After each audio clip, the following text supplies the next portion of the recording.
Давид Шарп сегодня вместе со мной. Давид, здравствуйте. Ам Исраэль Хай.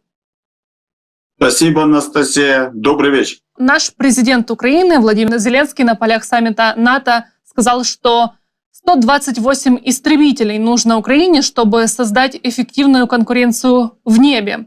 А также он говорит, что сейчас Россия использует против Украины 300 самолетов. У нас было решение о 10-20, но даже если будет 50, то это ничего не изменит. Нужно больше. Но и параллельно с этим появляется информация в издании Bild, в котором пишут, что НАТО превосходит Россию в числе солдат, авиации и флоте, но уступает в артиллерии. Почему тогда, если Запад превосходит Россию в числе авиации, то почему ее так мало дают? Это нет политической воли? Запад превосходит Россию в авиации качественно и количественно очень и очень значительно. Это вообще, если говорить по авиации, Запад, если говорить о НАТО, это разные лиги вообще. Я бы сказал, даже разные вселенные в заметной степени. Я тут не преувеличиваю. Я не склонен преуменьшать чьих-то возможностей. Не дают. Здесь есть несколько аспектов. Во-первых, новые самолеты. Не все далеко склонны давать новые самолеты по самым разным соображениям. Они нужны себе здесь и сейчас, а своя рубашка ближе к телу. Новые самолеты дороги. Где-то есть и соображения секретности, где-то кто-то считает, что украинцы вообще не будут способны их эффективно использовать, если такие, скажем так, КПД от них не будет велик. Есть и такие мнения. Я сейчас не пытаюсь сказать, правильные они или нет, они, как правило, не верны. Но я говорю, иллюстрирую, какие есть подходы. И есть еще и объективные обстоятельства. Объективные обстоятельства – это обученный персонал. Самолеты не могут быть. Самолеты, в отличие, если на танке можно обучиться очень быстро, однострелкового оружия вообще речи не идет даже о продолжительных сроках и близко. Самолеты – это штучный товар, даже если идет о старых машинах. А главное – обучение персонала, и в первую очередь летного. Это очень долгое время обучаться вот в рамках этих относительно коротких курсов, мы говорим сейчас о 6-8 месяцах, которые обучаются украинцы, могут только опытные пилоты. Если обучать пилота, курсанта с нуля, то это годы. Тут годы, я имею в виду, с того момента, как он поступил на учебу, и до того момента, как его можно полноценно бросить в бой. В буквальном смысле годы.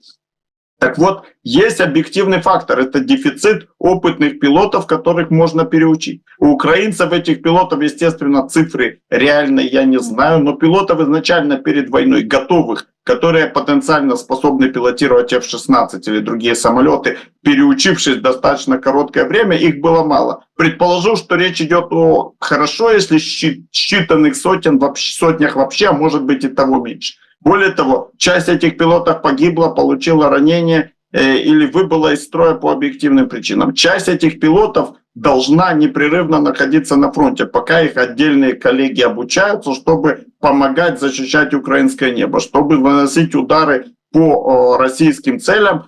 Часть пилотов должна находиться. Нельзя всех отправить и лишиться собственной даже и советской авиации. К чему я веду? Что отправлять на обучение пилотов, как это я вижу, можно только небольшими группами по считанным десяткам людей, и это еще хорошо. Обучили считанные десятки, следующая группа. И даже если предположить, что вот эти циклы по месяцев по 8 продолжаются, можно понять, что самолетов для этих людей будет немного по определению. Есть такое правило в современных военно-воздушных силах, чтобы самолетов было значительно меньше, чем пилотов. В противном случае, если число, например, равное, то самолеты будут простаивать. Пилот не может воевать 24 часа в день, 7 дней в неделю. Пилоты, их работа очень и очень тяжелая во всех отношениях, физическом, психологическом и ином. Пилотов нужно больше на самолет, даже с учетом того, что самолет находится немало в ремонте. Так что представьте себе, что если у Украины есть 30 самолетов, я просто беру с потолка эту цифру, нужно для этого хотя бы в 1,5 раза больше. Нет тут фиксированной цифры. Есть подходы, что и в 2 раза больше, есть в 1,4 раза больше подготовленных пилотов. Подготовить столько пилотов у Украины не было возможности до сих пор, у Украины и союзников, в том числе по объективным соображениям. Поэтому количество самолетов обязано соответствовать числу пилотов и, конечно же, наземного персонала. Но с наземным персоналом тоже все обстоит не так просто. Но здесь хотя бы нет вот этой необходимости новичка или тем более опытного человека учить несколько лет. То есть здесь курсы короче, хотя речь идет и о серьезных специалистах, где необходим и специальности, где необходим конкретный опыт с F-16.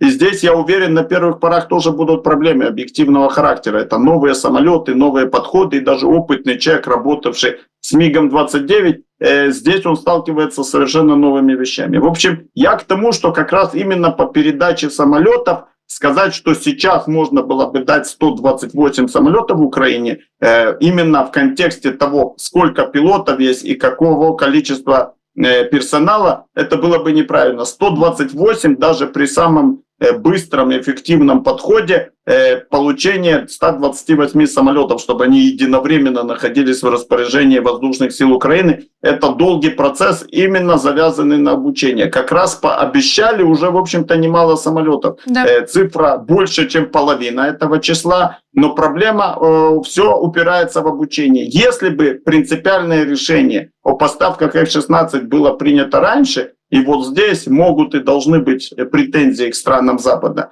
то тогда бы процесс обучения и подготовки можно было бы начать раньше, и сегодня бы уже больше самолетов было в строю, и больше летчиков находилось бы в процессе получения назовем это так, прав на F-16, летных прав на F-16. Норвегия уточнила, что передаст Украине 6 истребителей F-16, но также мы помним, что Дания передает 19. Бельгия объявила недавно, что их пожертвование состоит это 30 самолетов. Ну и в начале июля в Нидерландах разрешили экспорт в Украину 24 истребителя. Я так понимаю, что если их и передадут, то их явно не все сразу будут использовать. Безусловно, их передадут только по мере наличия несколько большего, чем количество самолетов, числа пилотов. Более того, есть слухи, что их уже кое-что уже передали, и что уже не один день находятся в Украине, причем слухи из довольно осведомленных источников. Впрочем, никто не должен афишировать наличие самолетов.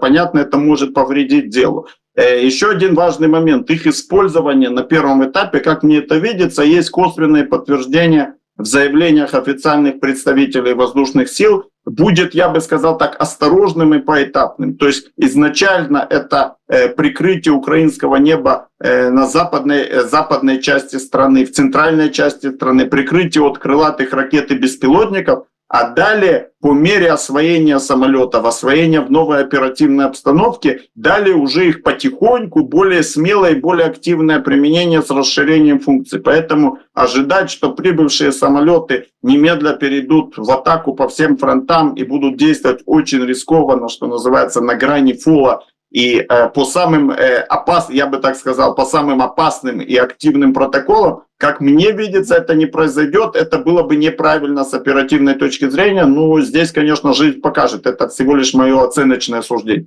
А вот вы говорите, что есть слухи, что истребители уже в Украине, а есть какие-то, возможно, слухи о их применении?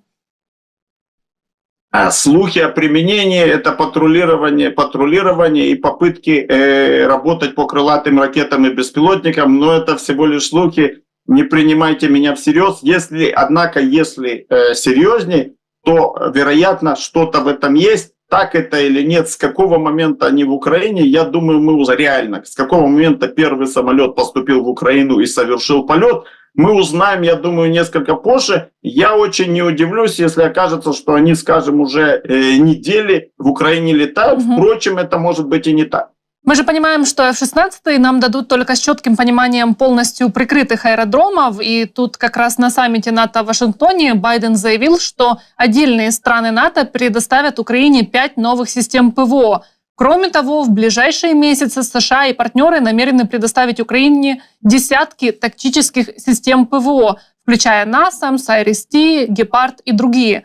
Можно ли предположить, что с этими системами как раз и прибудут первые самолеты? Но если говорить об этих системах ПВО, то тут вроде ничего нового. Это как раз те, которые нам обещали.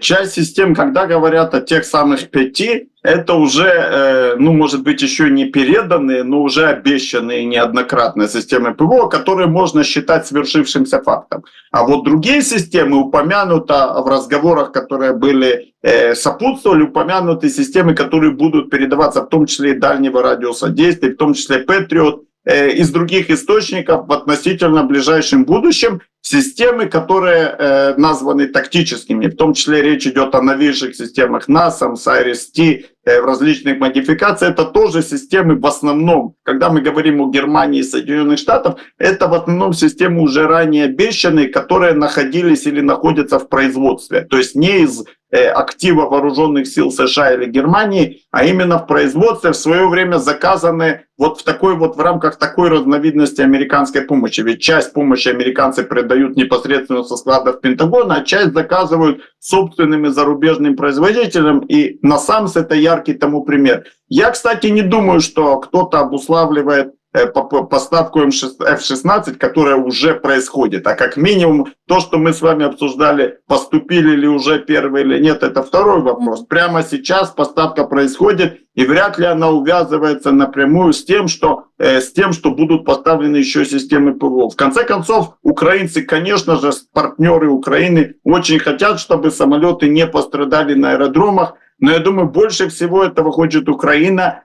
Украина сама понимает, что обеспечение их безопасности на аэродромах – это первостепенная задача. И это связано с целым комплексом мер, начиная от конкретно прикрытия аэродромов средствами ПВО и заканчивая отсутствием рутины на аэродромах, строительством укрытий, маскировкой и множество других мер. По большому счету, несмотря на проблемы, выявившиеся в последние, недели и месяцы, когда россиянам удались несколько ударов по украинским аэродромам успешных, Украина справлялась с этими угрозами на протяжении более чем 2 лет. Так что я думаю, вот такой вот прямой увязки быть не может, хотя рекомендации усилить ПВО, возможно, и конкретные рекомендации, как даваться будут. ПВО, и я бы сказал, защиту аэродрома в целом.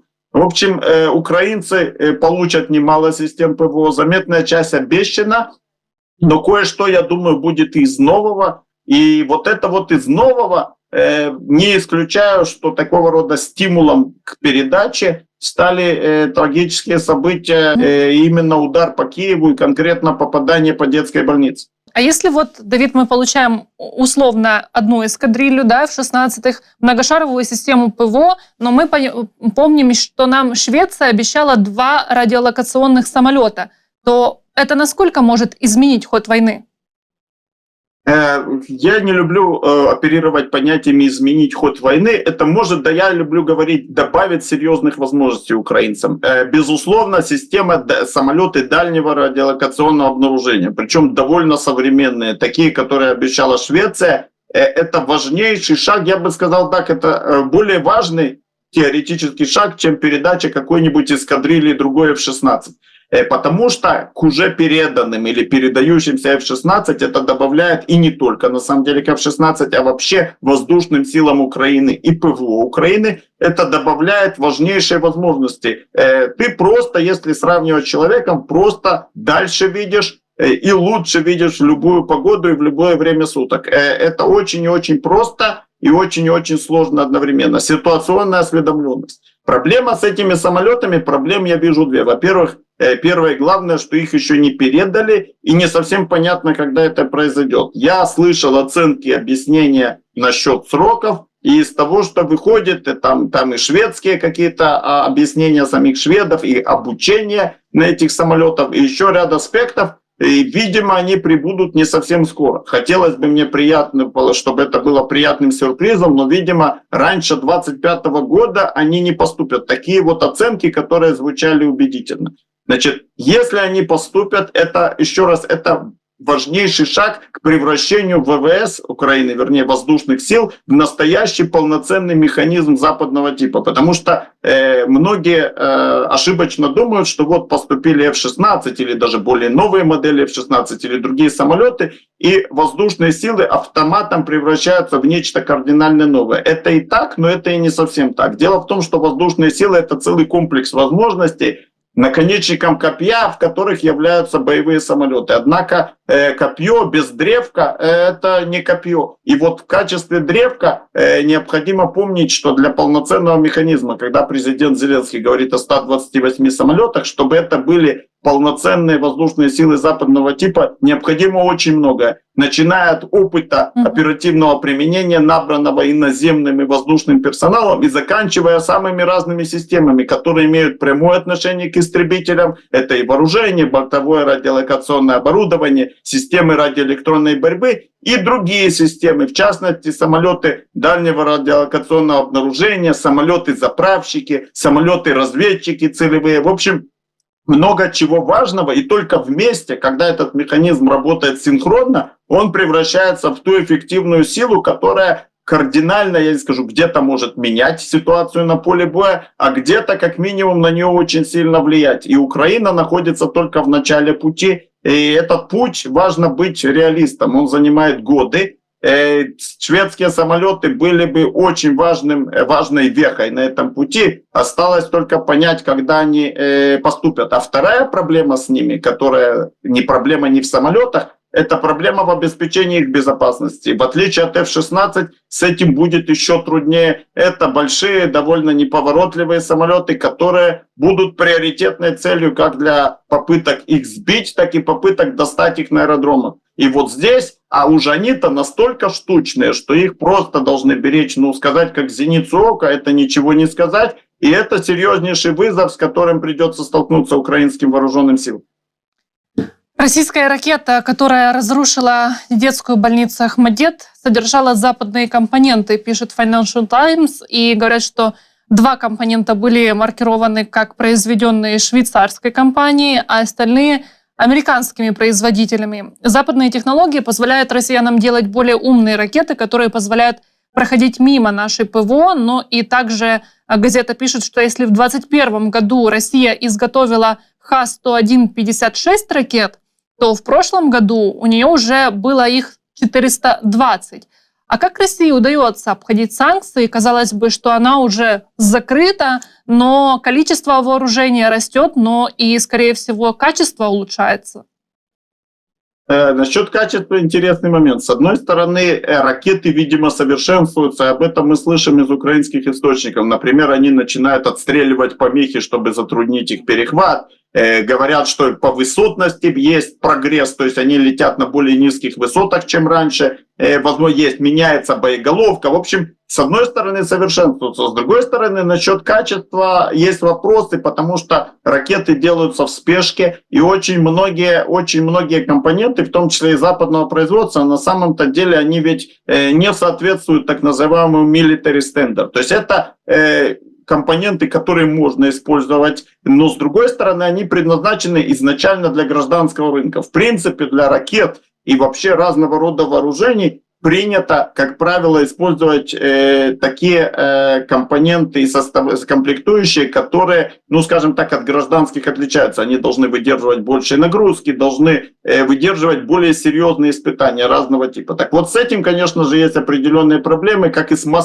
массовостью производства. Брак в российских боеприпасах, процент брака довольно велик. Кстати, буквально вчера или позавчера где-то в Калмыкии была найдена, в Калмыкии это 300 километров от Украины, вернее даже больше, какой там 300, причем в обратном направлении от Украины была найдена ракета «Калибр», которую откуда-то запустили, как видимо она потеряла управление, улетела совсем не туда. Это один из примеров, и таких примеров хватает. В общем, что касается количества, то надо понимать, что в 2021 году Россия действовала в режиме мирного времени, а вот в режиме военного времени имеющиеся возможности максимализировали, в том числе максимализировали ту самую контрабанду по серым схемам через третьи, через вторые страны, откуда, собственно, компоненты получают. Я предположу, что вот те производители, которые названы при разборке ракеты, что их подавляющее большинство, если не все западные производители, они не в курсе до определенного момента были, что их компоненты, их производство используются таким образом. И тем более они не имели отношение к продажам этих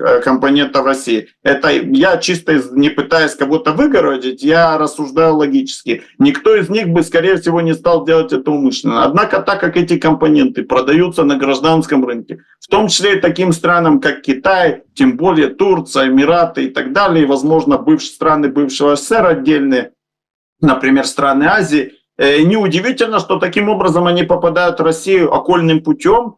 И если западные страны не будут очень жестко пытаться воздействовать на вот эти страны, через которые они поступают, поток этой контрабанды будет продолжаться. Важно понимать, что из-за того, что приходится покупать их вот таким вот окольным путем, эти компоненты, переплачивать, доставлять их через вторые и третьи страны, Россия платит больше. Россия получает, видимо, меньше компонентов, чем она бы это делала в мирное время напрямую. То есть российское производство на самом деле страдает. То есть если бы санкций не было, я это вижу, ракеты обходились бы им дешевле, и они бы могли получать больше компонентов. Однако и того, что есть, достаточно, чтобы при самых скромных оценках производить несколько десятков вот этих вот дорогостоящих ракет в месяц, оценка 400 с чем-то в год. Я не уверен, что это некая именно точная цифра, реальная, которую прямо знает, однако это оценка, которая звучит реалистично на основании неких косвенных признаков. С одной стороны, это вроде бы не очень-то и много, но с другой стороны, это немало. Это говорит о том, что ежемесячно Украина может обстреливаться вот этими несколькими десятками ракет без убыли в количестве для собственно, арсеналов российской армии, а несколько десятков ракет в месяц — это, скажем так, несколько достаточно существенных ударов, то есть, по сути, можно осуществлять удары на еженедельной основе, только опираясь на вот, собственно, то количество Х-101, которое производится. А ведь есть и другие ракеты, есть и беспилотники, есть запасы ракет. В общем, и это важнейшая составляющая во всем, что касается ударов по украинским тылам. Да, и без западных компонентов ситуация была бы хуже. К сожалению, я не вижу того решения, которое в рамках нынешней политики западных стран, которое привело бы к существенному ухудшению ситуации для России в этом плане. Кстати, Financial Times пишет, что Россия покупает компоненты на открытом рынке и импортирует через Китай. И по поводу Китая. В тексте итоговой декларации саммита НАТО Китай назовут пособником России, сообщает об этом Reuters. По данным источников, в документе Китай назовут решающим пособником РФ в войне против Украины и призовут прекратить любую материальную и политическую поддержку военных усилий Кремля. Вот такие действия, они могут действительно повлиять? С Китаем, как я это вижу, действуют, пытаются, с одной стороны, на Китай надавить, действовать кнутом и пряником. С одной стороны, чуть-чуть санкций против Китая, предупреждений и давления, а с другой стороны, не хотят с Китаем переходить некие границы. Причем не хотят по разным причинам. Во-вторых, боятся, что Китай пойдет на какой-то резкий ответный шаг, а во-вторых, понимают, и это всегда... Нужно помнить об этом, это всегда присутствует фоном. Серьезные санкции против Китая могут отразиться и на экономиках стран, которые эти санкции вводят, так как у Китая тоже немало инструментов, вообще от Китая немало зависит во всем, что касается производства. Так вот, в любой демократической стране о чем в первую очередь думает политик? Правильно, о том, чтобы как бы быть избранным и как бы не проиграть. Во-первых, сугубо из личных интересов, а во-вторых, из интересов реализации собственной политической адженды, как это принято говорить. Вот он говорит, вот, допустим, во всем, что касается оказания помощи Украине, вот мы надавим на Китай. Украине станет легче, но зато я проиграю на выборах, придет кто-то, благодаря кому Украине станет хуже. Вот вам и такое рассуждение примитивизированное. Но в первую очередь, конечно же, заботиться о том, чтобы сохранить собственные места, не проиграть на выборах, потому что ухудшение экономического положения в любой стране – это важнейший фактор, который влияет на решение избирателя. Самым таким легендарным и символическим продуктом в этом плане является бензин и нефть. Для Соединенных Штатов это своего рода своего рода, ну, я не знаю, вот именно что символ и тот самый случай, когда любое американское руководство, неважно, нынешнее или как в другие времена, очень и очень боится, особенно в предвыборный период, чтобы нефть подорожала и чтобы бензин стал дороже, это повлияло на решение избирателей. В общем, с Китаем вот такого рода декларации, по всей видимости, тут уж как не вспомнить очередной вот это анекдотический термин, очередное китайское предупреждение. Вот если вот это все будет реально озвучено, то, о чем вы сейчас упомянули, это будет очередным предупреждением Китая. Однако китайский лидер не из робких, он действует по собственно выбранной стратегии, а его стратегия это, с одной стороны, ставить Россию в зависимость от Китая, а с другой стороны, чтобы Запад перед Китаем заискивал. И это, в общем-то, то, что мы видим, по большому счету. Он имеет запас прочности и исходит из собственных интересов. Изменить позицию, как мне видится, могут не слова, а реальные угрозы китайским компаниям, и Китай как государственным, так и частным. Например, те, кто торгуют с Россией вот такого рода товарами двойного назначения и занимаются контрабандой, санкций в их отношении, особенно если речь идет о серьезных компаниях, которые занимаются бизнесом и в США, и в Западной Европе, для них были бы очень серьезным ударом. Но для этого необходимо проявлять решительность, отделять главное от второстепенного, быть последовательным. Одни угрозы, пустые угрозы на каком-то этапе не только перестают иметь значение, они, наоборот, выставляют того, кто угрожает впустую, ну, скажем так, в нелицеприятном свете, как пустомелью. И вот здесь очень важно помнить об этом, и важно те или иные угрозы реализовывать на практике. В противном случае от этого может быть только хуже. Reuters пишет о том, что в так называемую Россию прибыла делегация элитных военных «Искандер». Это первый военный обмен между двумя странами с момента подписания их лидерами договоренностей о военном сотрудничестве. Это те инженерные войска, о которых ранее писали, или это те, кого Российская Федерация может пустить на фронт в Украину как пехоту? Трудно сказать. Но, во-первых, тут, когда говорят о ком-то элитном, это явно не те стройбатные войска, о которых говорилось. А говорилось, я напомню, в общем-то, со слов, не со слов, а с информации южнокорейских СМИ, о неких инженерах, но самых такого примитивного типа, те, кто должен что-то строить и вести какие-то тыловые работы. Хотя недооценивать такие работы не стоит. Значит, тут, если говорится о прибытии каких-то элитных сил, это совсем не тот персонал, который занимается строительством в тылу. Тут предполагать можно что угодно. Возможно, это просто какой-то обмен опытом, вернее, корейцы хотят почерпнуть какой-то российский опыт, все-таки Россия воюющая страна. Вряд ли Россия интересуется корейским опытом в каких-то областях, хотя кто знает, может быть интересуется, а может быть это подготовка для прибытия каких-то корейских военных, собственно, для того, чтобы повоевать. Причем мы должны понимать, информация это была в вот этих вот стройбатах или инженерных войсках, однако считать, что эта информация была исчерпывающая, было бы неправильно. Мы абсолютно не знаем то, о чем договорились Ким и Путин. Договориться они могли теоретически об неком более активном участии, хотя бы небольшого. Подчеркиваю, о большом, скорее всего, контингенте же речи быть не может. Ну, например, небольшого контингента корейских вооруженных сил, вполне активного участия их в боевых действиях. Могли ли они договориться? Могли. Я не знаю, так ли это, поэтому здесь нужно дождаться реальных результатов, утечек из Пентагона, утечек от корейских спецслужб, которые тщательно наблюдают за ситуацией. Да и вообще, как говорят, шило в мешка не утаишь, корейцев на российско-украинском фронте тоже будет сложно утаить, если они там появятся. Посмотрим, что это значит. Давид, огромное вам спасибо за интересный разговор, за вашу аналитику и за то, что вы нашли время для эфира. Я желаю вам хорошего дня и напомню, что Давид Шарп, воєнний обозріватель, з нами був на зв'язі. Пане Романе, маємо в медійному просторі кілька провокацій від Кремля, від російської пропаганди. Почнемо з найцікавіших про те, що прес-алкаше Захарова, ну, на неї не треба звертати увагу, але вона зробила таку заяву, яку ми не можемо ігнорувати. І тут, пане Романе, я хочу попросити у вас роз'яснення. Вона сказала наступне про те, що Київ готує руйнування греблі Каховської ГЕС та Канівського водосховища. Це стане черговою цинічною провокацією проти Росії. Про це запевнила представник МЗС Росії Захарова. як треба сприймати такі заяви в медійному плані, то пам'ятаємо досвід, на жаль, і Каховської ГЕС, і інших російських провокацій. Чи є зараз можливості в росіян підірвати Київську ГЕС? І чи неможливо, і взагалі, чи можливо це відволікання від ситуації з Охмадитом? Ну, если бы подрыв Каневского водохранилища накрыл Москву, допустим, водой, затопил ее там на несколько дней, то, в принципе, может быть, можно было бы подумать, а зачем нам Киев топить?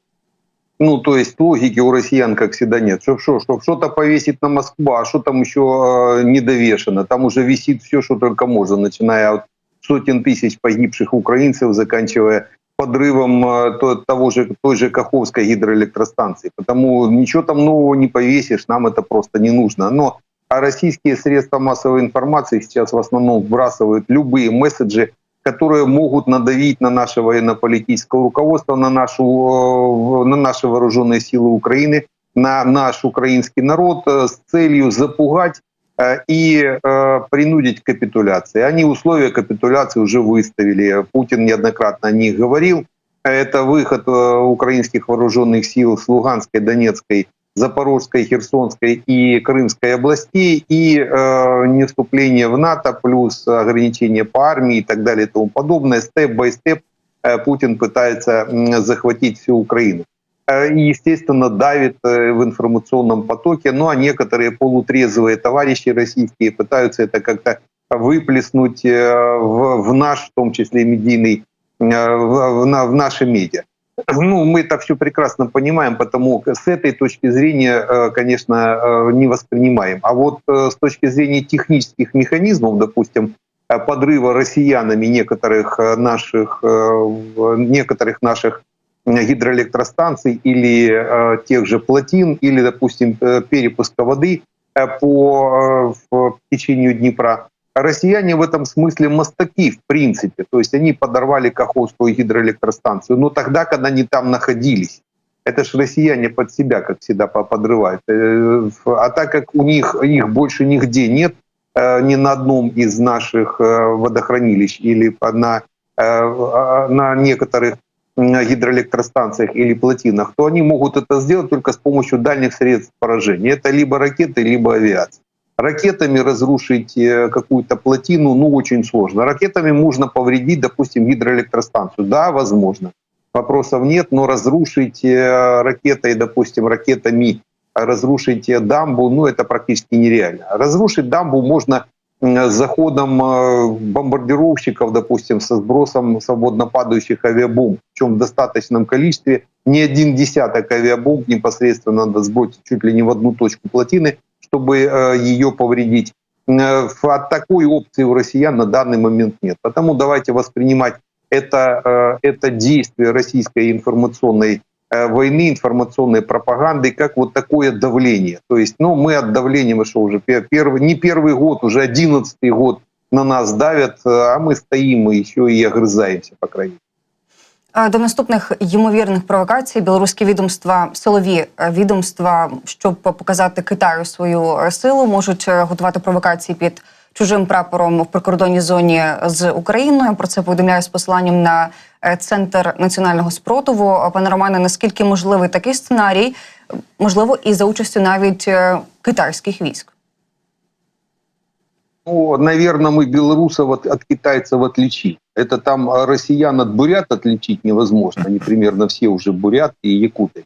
А вот белорусов от китайцев точно отличим. И я думаю, будет очень большой сюрприз Си Цзиньпиню, когда к нему пойдут пакеты. Причем непосредственно, наверное, новой почтой из Украины с китайскими остатками китайских войск. А мы можем это ему организовать. То есть было бы очень интересно посмотреть именно на такое развитие ситуации. А то, что белорусы будут готовить какие-то провокации, да, однозначно могут. Только не для того, чтобы китайцам показать, а для того, чтобы спровоцировать, может быть, какие-то столкновения для вот задач пока непонятно каких. Почему? Потому что логики с точки зрения технического исполнения такого рода действий, ну, немножко нет. Почему? Потому что сразу начнем же работать по НПЗ белорусским. Сразу сходу. Вот Мозырского НПЗ не станет в один секунду.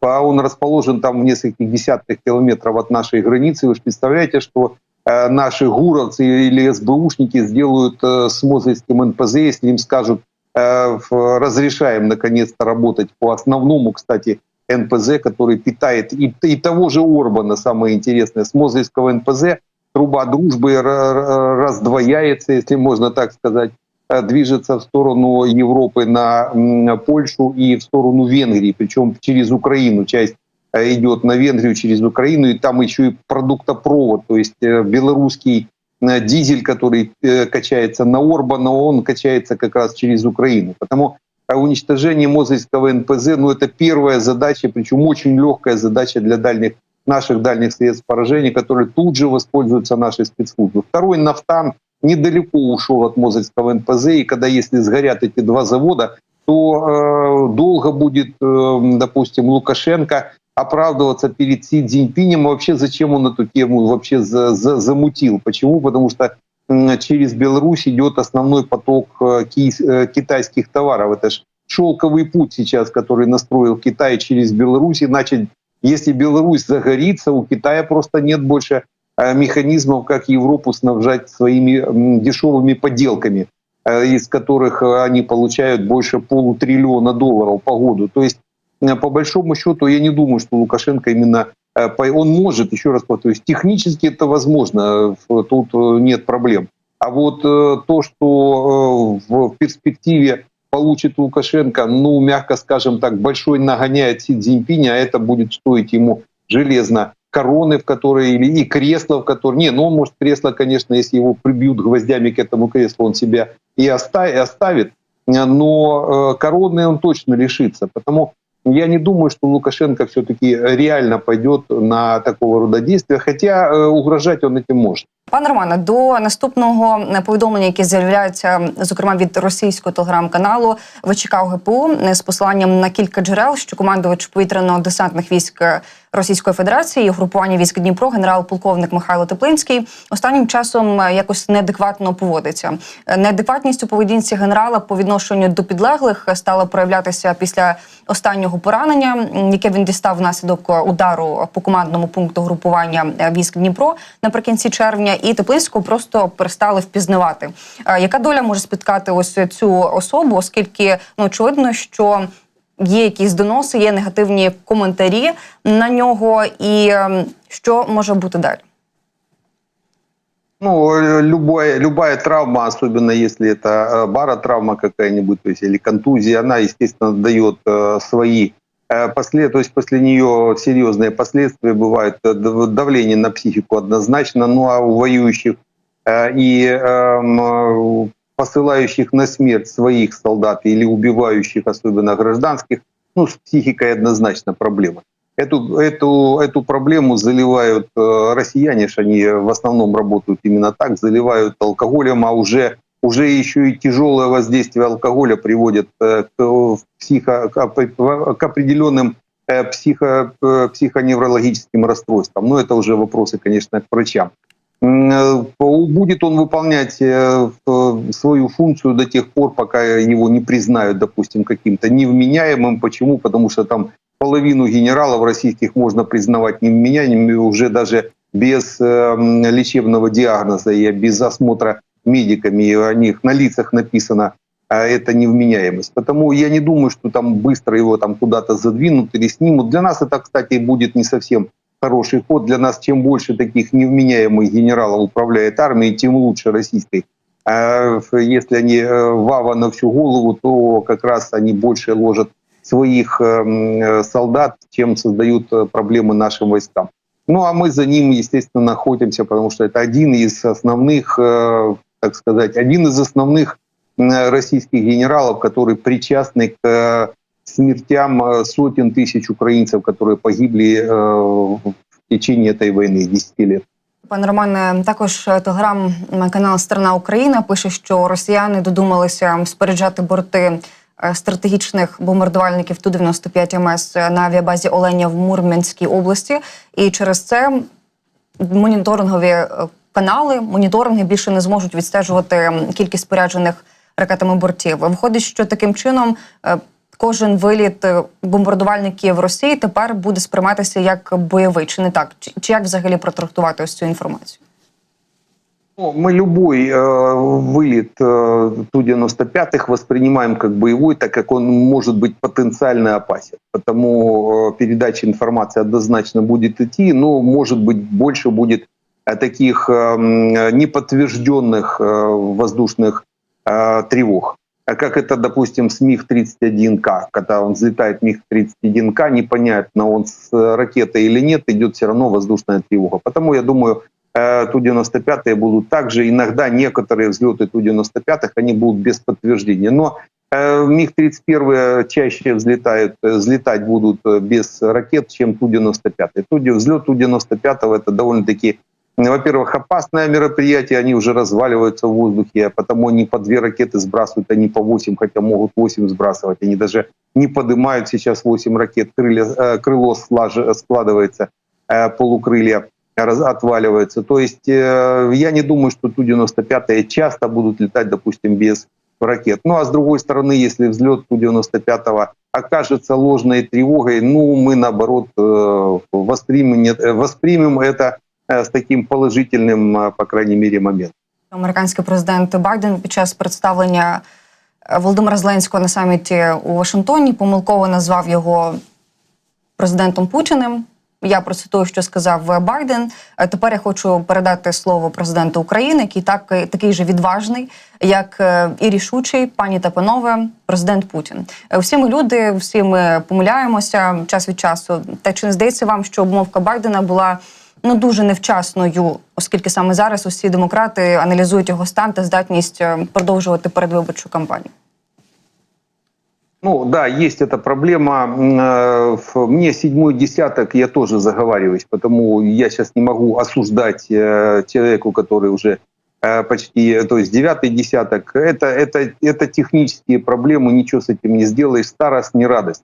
Это надо понимать, и если уже осуждать, так сказать, осуждать не Байдена самого, ну это просто человек, который прожил уже достаточно большую жизнь, и по-стариковски я его понимаю. А осуждать надо тех, кто его толкает на выполнение этой задачи. За ним же стоят люди, которые его толкают на следующее президентство, то есть подставляют практически человека, который мог бы уже отдыхать и в старость свою проводить в кругу семьи с внуками и с правнуками, если они у него есть. То есть, по большому счету, это как раз проблема именно этих людей, то есть той клики, которая стоит за Байденом и которая не подготовила ему замены. У него же замены нет. Почему его толкают на это дело? Ему нет замены, они не подготовили, не почухались, не почесались даже для того, чтобы не дергать этого старого, уважаемого за счет старости человека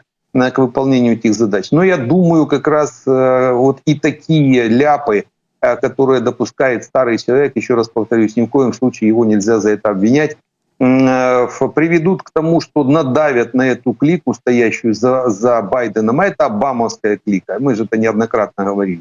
То есть надавят на эту обамовскую клику, они все-таки выдавят из себя какого-то претендента. А еще лучший оптимальный вариант – демократической партии забыть за эту байденовско-обамовскую клику, которая привела к развязыванию войны в Украине. Они однозначно с 2014 года продали Крым, Донбасс россиянам, палец о палец не стукнули для того, чтобы выполнить свои обещания по Будапештскому меморандуму. То есть их задвинуть куда-то, забыть за них и выдвинуть нового кандидата. Там достаточное количество кандидатов, пусть не раскрученных, пусть это будет через Трампа, через один срок Трампа, но тем не менее подготовить кандидата и дальше двигаться.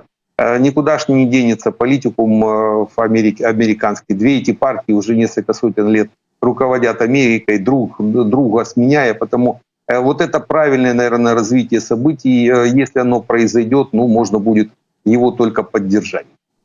Тепер, пане Романе, повертаючись до ситуації на фронті і на території Росії, російські кораблі мінують гавань біля порту Новоросійського. Ймовірно, окупанти бояться наших ударів українських дронів. Про це повідомляє телеграм-канал партизанського руху теж.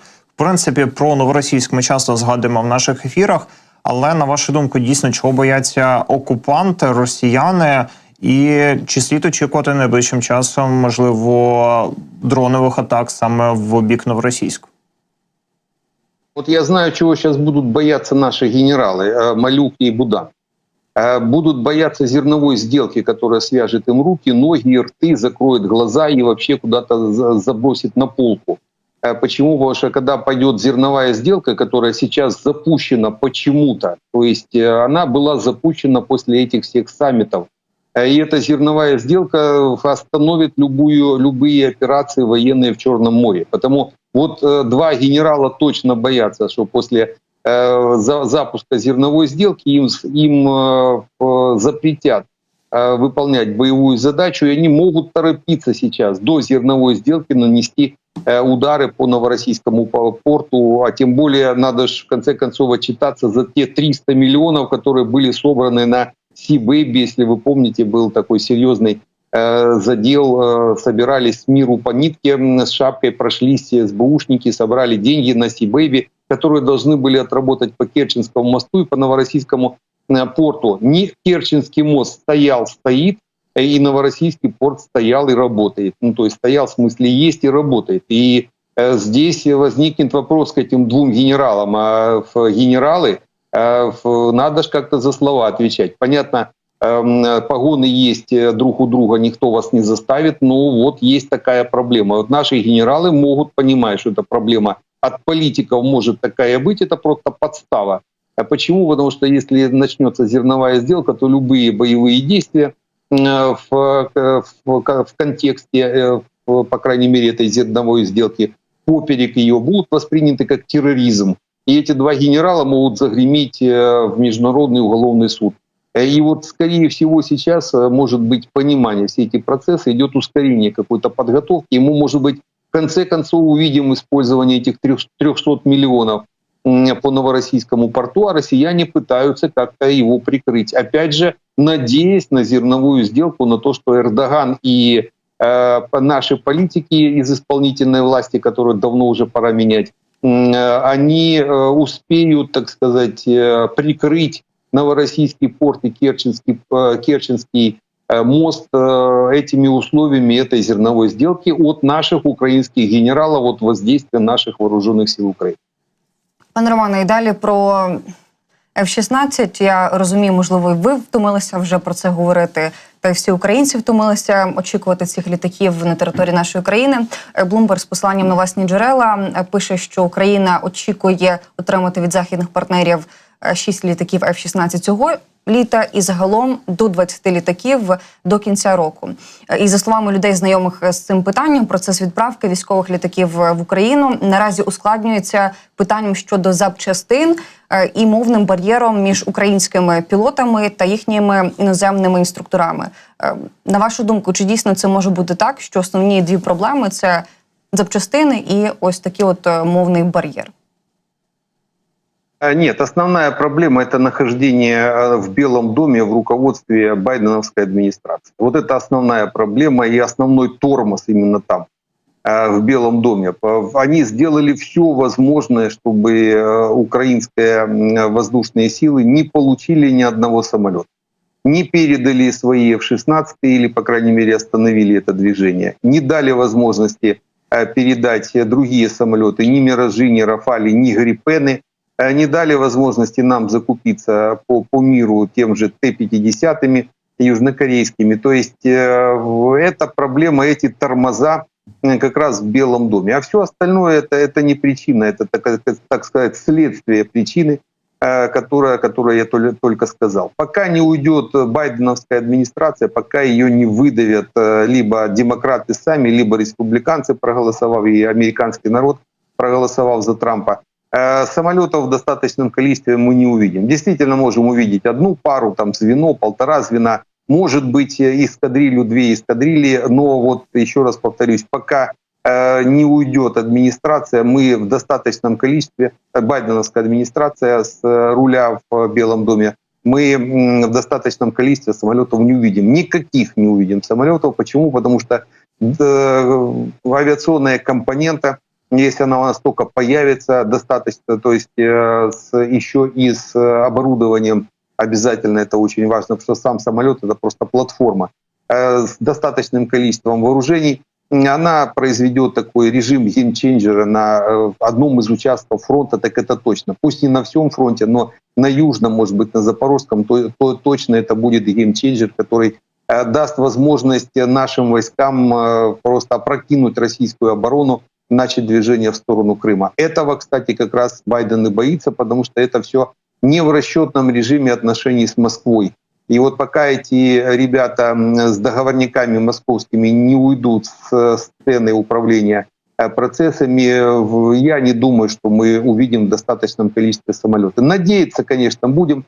Даже когда появится первая пара, ну, наверное, порадуемся, хотя, честно сказать, такая радость будет уже слишком заждавшаяся. Мы же уже сколько раз говорили, что уже можно было пешком вокруг шарика 3 раза обойти за то время, которое нам скормят рассказами про передачу F-16.